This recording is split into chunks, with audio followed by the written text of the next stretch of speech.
నమస్తే నమస్తే నమస్తే నమస్తే నమస్తే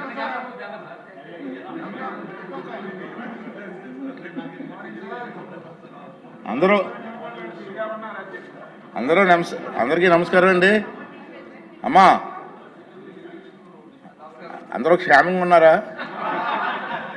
నిన్న ఆటల పోటీలు కొంతమంది అందుకే క్షేమంగా ఉన్నారని అడుగుతున్నాను నేను. Okay okay.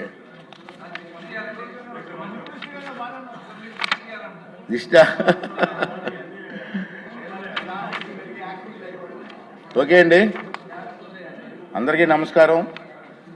ఏజెండాలో పేర్కొన్న పత్రాలన్నీ సభా సంస్థలు ఇచ్చినట్టుగా భావించాలి. ఇప్పుడు ప్రభుత్వ బిల్లులు ఉన్నాయండి. మన రెవెన్యూ శాఖ మంత్రి గారు ఆంధ్రప్రదేశ్ క్యాన్సిల్ చేయబడినటువంటి భూములు సవరణ బిల్లు.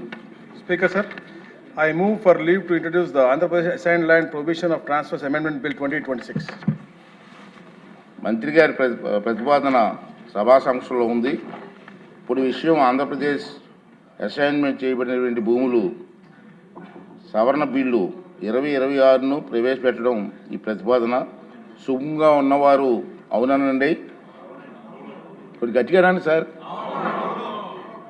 వ్యతిరేకంగా ఉన్నారు కాదనండి. అవునన్నారు, అందరూ అవునన్నారు. ప్రతిపాదన ఆమోదించబడింది. బిల్లు సభలో ప్రవేశపెట్టబడింది. రెవెన్యూ శాఖ మంత్రి గారు ఆంధ్రప్రదేశ్ అసైన్ చేయబడిన భూములు సవరణ బిల్లు 2026ను పరిగణలోకి తీసుకోవడం, అనుమతి కోరడం మంత్రి ప్రతిపాదన చేస్తారు. అధ్యక్ష, ఏదైతే ఈ రాష్ట్ర ప్రభుత్వం ఏర్పడిన తర్వాత ఈ రాష్ట్ర అభివృద్ధి అలాగే యువతకి ఉపాధి కల్పన కల్పించాలని చెప్పి తపంతో గౌరవ ముఖ్యమంత్రిగా చంద్రబాబు నాయుడు అహర్నిశలు కృషి చేస్తా ఉన్నాం అధ్యక్ష. దాంట్లో భాగంగా అధ్యక్ష, అసైనీదారులకు కూడా స్థిరమైన ఆదాయం రావాలని చెప్పే లక్ష్యంతో ఈ కార్యక్రమం చేయడం జరుగుతూ ఉంది అధ్యక్ష. ఇది ప్రజాప్రభుత్వం అని చెప్పడానికి ఇది ఒక నిదర్శనం అధ్యక్ష. అధ్యక్ష, ఈ రాష్ట్రం అంతటా కూడా ఏది అభివృద్ధి వికేంద్రీకరణ చేస్తా ఉన్నాం అధ్యక్ష. దాంట్లో భాగంగా అన్ని ప్రాంతాల్లో పరిశ్రమలు వస్తూ ఉన్నాయి అధ్యక్ష. ముఖ్యంగా విశాఖ డేటా సెంటర్లు అవ్వచ్చు, అలాగే ముఖ్యంగా రెన్యూవల్ ఎనర్జీ, గ్రీన్ ఎనర్జీ ఏర్పాటు చాలా కీలకం అధ్యక్ష. దేశంలో మొదటిసారి అధ్యక్ష అనకాపల్లిలో గ్రీన్ హైడ్రోజన్ వ్యాలీని ప్రారంభించాం అధ్యక్ష. అలాగే గ్రీన్ అమోనియా కూడా కాకినాడలో ప్రారంభించడం జరిగింది అధ్యక్ష. ఈ ప్రాజెక్టులతో అధ్యక్ష 20 లక్షల కోట్ల రూపాయల పెట్టుబడులు వస్తూ ఉన్నాయి అధ్యక్ష. అందులో కీలకంగా ఈ గ్రీన్ ఎనర్జీ అనేది చాలా అవసరమైన పరిస్థితి కనపడతా ఉంది అధ్యక్ష. ఈ గ్రీన్ ఎనర్జీ అధ్యక్ష 15 లక్షల కోట్ల రూపాయల పెట్టుబడి, అలాగే ఒక 7,50,000 మందికి దాదాపుగా ఉపాధి కల్పన కల్పించే విధంగా ఈ కార్యక్రమం చేస్తా ఉన్నాం. ఎందుకంటే రాష్ట్రంలో 20 లక్షల ఉద్యోగాలు ఏది కల్పిస్తా ఉన్నాం వివిధ పరిశ్రమల ద్వారా మనం చూస్తా ఉన్నాం. 7వ తారీఖు మన ఆర్సెల్ కూడా ఓపెన్ చేస్తా ఉన్నాం, అట్లా శంకుస్థాపన చేస్తా ఉన్నాం. అట్లా ఎన్నో కార్యక్రమాలు చేస్తా ఉన్నాం. అదే నలుమూలలో కూడా ఆ వికేంద్రీకరణని క్షేత్రస్థాయిలో అమలు చేసే తీరులో ఈ చట్టం చాలా అవసరమైంది అధ్యక్ష. ముఖ్యంగా ఏదో చూసాము అధ్యక్ష, విద్యుత్ రంగంలో ముఖ్యంగా గౌరవ ముఖ్యమంత్రి చాలా శ్రద్ధగా తీసుకుని పేద ప్రజల మీద భారం పడకూడదనే లక్ష్యంతోనే మనం పనిచేస్తాం అధ్యక్ష. ఎందుకంటే గత పాలకులు వాళ్ళ 5 సంవత్సరాల్లో 9 సార్లు రేట్లు పెంచి భారం మోపారు అధ్యక్ష. కానీ మొట్టమొదటిసారి ఏ ప్రభుత్వం చేయని పని 13 పైసలు మనం తగ్గించిన ఘనత ఈ ప్రభుత్వం అధ్యక్ష. అలాగే ఏదైతే 4,500 కోట్ల రూపాయలు భారం ప్రజల మీద ఉందో అది కూడా ప్రభుత్వం తనపైన వేసుకుని ఒక మంచి వాతావరణం క్రియేట్ చేసిన పరిస్థితి అధ్యక్ష. అలాగే అధ్యక్ష, ఒక విజన్తో ఏదైతే వెళ్తా ఉన్నారో 2047 అని జీరో కార్బన్ స్థాయికి చేరుకోవాలని లక్ష్య సాధన కోసం అధ్యక్ష ఈ సవరణ చాలా దోహదపడుతుంది అధ్యక్ష. దీని యొక్క ముఖ్య ఉద్దేశాలు కారణాలు కూడా తెలియజేస్తాను అధ్యక్ష. ఆంధ్రప్రదేశ్ అసైన్ చేయబడిన భూములు అంతరంగ నిషేధ చట్టం 1977 ఒక రక్షణాత్మక చట్టం అధ్యక్ష. మరియు ఇది భూమి లేని పేద వ్యక్తులకు జీవనోపాధి వ్యవసాయం ఇస్తుంది అధ్యక్ష. అలాగే వ్యవసాయం చేసుకునే నిమిత్తం ఈ అసైన్ చేయబడిన భూములు అంతరణకు నిషేధిస్తాయి ఉన్నాయి అధ్యక్ష.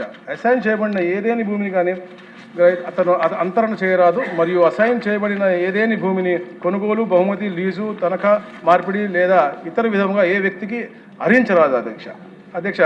ప్రభుత్వం రాష్ట్రంలో 10,000 మెగావాట్ల సౌర విద్యుత్ ప్రాజెక్టులకు ఏర్పాటు చేయడం ద్వారా సౌర విద్యుత్ ప్రాజెక్ట్ పథకంను అమలు చేయాలని నిర్ణయించింది అధ్యక్ష.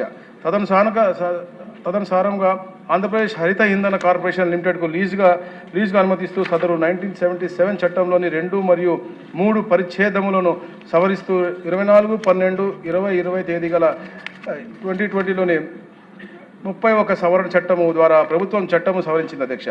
వ్యవసాయేతర ప్రయోజనములకు వినియోగించుకోవడం పాటు సముచితమైన భావించిన వినియోగములకు ఇప్పుడు ఆంధ్రప్రదేశ్ గ్రామీణ వ్యవసాయ విద్యుత్ లిమిటెడ్గా పేరు మార్చబడింది అధ్యక్ష. ప్రభుత్వము ఆంధ్రప్రదేశ్ సమగ్ర స్వచ్ఛ ఇంధన విధానం 2024ను అధిసూచించింది అధ్యక్ష. ఐఎస్ఆర్ 10 లక్షల కోట్ల విలువల పెట్టుబడులను ఆకర్షించే సంభావ్యంతో 160 గిగావాట్స్ పైగా పునరుత్పాదక ఇంధన సామర్థ్యమును జోడించడం ఈ విధానం లక్ష్యంగా ఉన్నది అధ్యక్ష. తద్వారా ప్రత్యక్షముగా పరోక్షముగా రెండింటి ద్వారా 7,50,000 మందికి ఉపాధి కల్పించడమే అంచనా వేస్తా ఉన్నాం అధ్యక్ష. ఆంధ్రప్రదేశ్ ప్రభుత్వం PMKUSUM పథకం ఫీడర్ స్థాయి సౌర విద్యుదీకరణ అధ్యక్ష. దాని కింద వ్యవసాయ పంపు సెట్లను సౌర విద్యుదీకరణ చేయడానికి నిర్ణయించింది అధ్యక్ష. అలాగే జాతీయంగా నిర్ణయించిన సహకారాలకు అనుగుణంగా ఈ విధానం స్వీకరించబడింది అధ్యక్ష. 2030 నాటికి శిలాజేతర ఇంధన ఆధారిత ఇంధన వనరుల నుండి 50% సంచిత విద్యుత్ శక్తి స్థాపన సామర్థ్యమవుతుంది అధ్యక్ష. 2024 కింద ఆర్ఈ విద్యుత్ ప్రాజెక్టులో ఆంధ్రప్రదేశ్ గ్రామీణ వ్యవసాయ విద్యుత్ లిమిటెడ్ మరియు ఆంధ్రప్రదేశ్ నూతన మరియు పునరుత్పాదక ఇంధన అభివృద్ధి కార్పొరేషన్ లిమిటెడ్ స్థాపన కొరకు దీర్ఘకాలిక లీజు ప్రతిపాదనకు అసైన్ చేయబడిన భూములను సేకరించుటకు పరిశీలించడానికి ప్రభుత్వం నిర్ణయించింది అధ్యక్ష. ఈ ప్రకారంగా ఆంధ్రప్రదేశ్ అసైన్ భూములకు చట్టం 1977కు అవసరమైన సవరణలు ఆవశ్యకమైనది అధ్యక్ష. తదనుసారం అధ్యక్ష అసైన్ చేయబడిన భూములను అంతరణల నిషేధ చట్టం 1977కు తగు రీతిలో సవరించబడాలిగా నిర్ణయించడం జరిగింది అధ్యక్ష. ఆంధ్రప్రదేశ్ రాష్ట్ర శాసన మండలి ప్రోరోగ్ చేయబడి ఉన్న అప్పుడు సమావేశంలో లేనందున మరియు పై నిబంధనలు తక్షణమే అమలు చేయాలని నిర్ణయించి 28 నవంబర్ 2025 తేదీన ఆంధ్రప్రదేశ్ అసైన్ చేయబడిన భూములు అంతరణ నిషేధ సవరణ అధ్యాదేశము 2025ను గవర్నర్ జారీ చేయడం జరిగింది అధ్యక్ష. మరియు 1 డిసెంబర్ 2025 తేదీన 2025లోని 10వ ఆంధ్రప్రదేశ్ అధ్యాదేశమును ఆంధ్రప్రదేశ్ గజెట్ అసాధారణ భాగం 4B నందు తెలుగు మరియు ఆంగ్లంలో ప్రచురించబడింది అధ్యక్ష. ఈ బిల్లు సదరు అధ్యాదేశం స్థానే ప్రవేశపెట్టబడి పై నిర్ణయమును అమలు చేయుటకు ఉద్దేశించింది అధ్యక్ష. థ్యాంక్ యూ అధ్యక్ష. మంత్రి గారి ప్రతిపాదన సభా సమక్షంలో ఉంది. బిల్లుపై సభ్యులు చర్చకు ప్రారంభించవచ్చు. తెనాల శ్రావణ్ కుమార్ గారు. Thank you speaker sir. చాలా ముఖ్యమైన సవరణ మీద మరి ముఖ్యంగా అసైన్డ్ భూములకు సంబంధించిన సవరణ మీద మాట్లాడే అవకాశం కల్పించినందుకు ధన్యవాదాలు అధ్యక్ష. ఇది ఇంతకుముందు ఇచ్చిన ఆర్డినెన్స్ని టైం అయిపోతుంది కాబట్టి బిల్లు రూపంలో తీసుకురావడం జరిగింది అధ్యక్ష. ఆర్డినెన్స్ కూడా అసెంబ్లీ లేని సమయంలో పెట్టారు కాబట్టి దాని కాల పరిమితి ముగిస్తున్నందున ఈ బిల్లుని తీసుకొచ్చారు. బిల్లు తీసుకొచ్చిన ఉద్దేశం చాలా మంచిది అధ్యక్ష. అసైన్డ్ ల్యాండ్స్ చట్టం ప్రకారం భూమి బదలాయింపు కొనుగోలు కానీ అమ్మకం కానీ చెల్లదు అధ్యక్ష. ఈ చట్టం 1977లో వచ్చింది. అప్పటి నుంచి ఇప్పటి వరకు అనేక సార్లు